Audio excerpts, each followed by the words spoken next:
शिव सिंह रघुवंशी का नमस्कार साथियों। आज एक महत्वपूर्ण प्राणायाम लेकर आया हूँ, कपालभाति।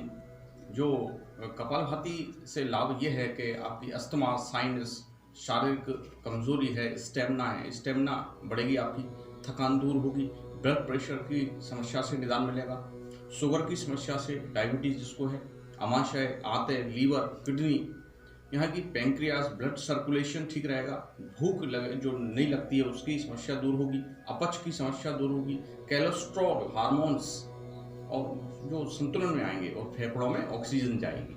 इस प्रकार से और खास जो आज के परिवेश में जो डिप्रेशन में है उसमें भी आराम मिलेगा।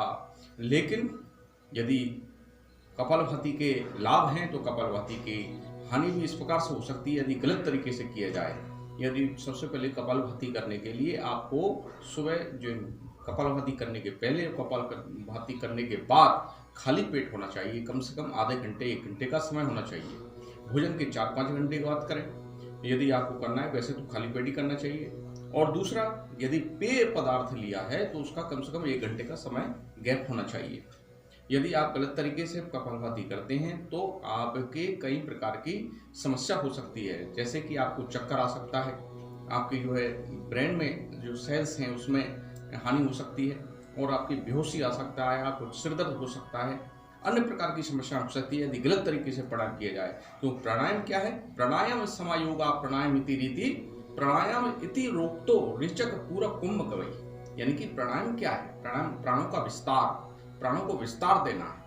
और दूसरा क्या है कि यदि प्राणायाम सही तरीके से की जाए तो रेचक पूरा कुंभक हो जाता है, उससे प्राणायाम कहलाता है। और प्राणायाम जो कपालभाति है उसमें कहा गया है बात क्रमेण, व्युत्क्रमेण और शीत क्रमेण विशेषता और भाल भांति विद्या कुर्यात कफ दोष निवारयेत। यानी कि कफ दोषों का निवारण हो जाता है। यदि आपके कफ दोष है तो उसमें कपालभाति से व्युत्क्रमण कपालभाति, शीत क्रमण कपालभाति 3 तरह की क्रिया है, लेकिन आपको एक सामान्य प्रक्रिया है।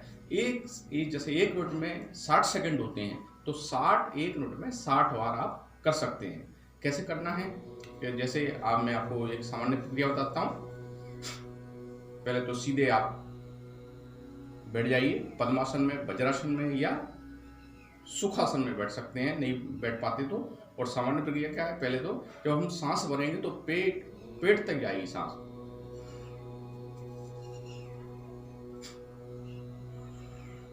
जब हम सांस लेते हैं तो पेट फूलेगा, देख कैसे पिचकेगा नहीं, फूलेगा। कई लोग उल्टा करते हैं जिससे हानि हो जाती है, फिर योग को बदनाम करते हैं।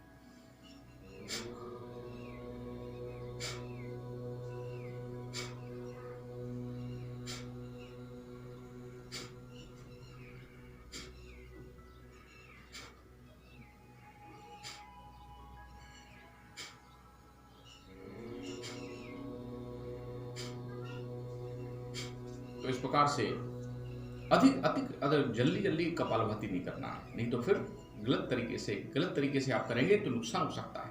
आप प्राणों को विस्तार दीजिए, प्राणों को आयाम। प्राणायाम का मतलब ही यही है कि प्राणों को हमें विस्तार देना है। जितना प्राणों को विस्तार देंगे उतना ही ऑक्सीजन हमारे शरीर के अंदर जाएगी, और जितनी ऑक्सीजन शरीर के अंदर जाएगी उतना ही हमारे फेफड़ों को और हमारे शरीर को आराम मिलेगा। इतना ही मैं कहना चाहता हूँ। इसलिए कपालभाति करिए और अपने शरीर के सारे दोषों को, कफ दोषों का नाश करिए। तो कहा ही गया है प्राणायाम समायोगा प्राणायाम इति रीति प्राणायाम इति रोक्तो रेचक पूरक कुंभ कही। और आपके बाद जो कफ दोषों का भी समन होता है। इसलिए कपालभाति करिए और अपने शरीर को स्वस्थ रखिए और डिप्रेशन से दूर रहिए और स्वस्थ रहिए, सुरक्षित रहिए। प्रोटोकॉल का पालन कीजिए, कोविड जो प्रोटोकॉल है, और आनंद में रहिए, हिम्मत रखिए, हम जरूर विजय होंगे। इतना ही मैं कहना चाहता हूँ। बहुत बहुत धन्यवाद। नमस्कार।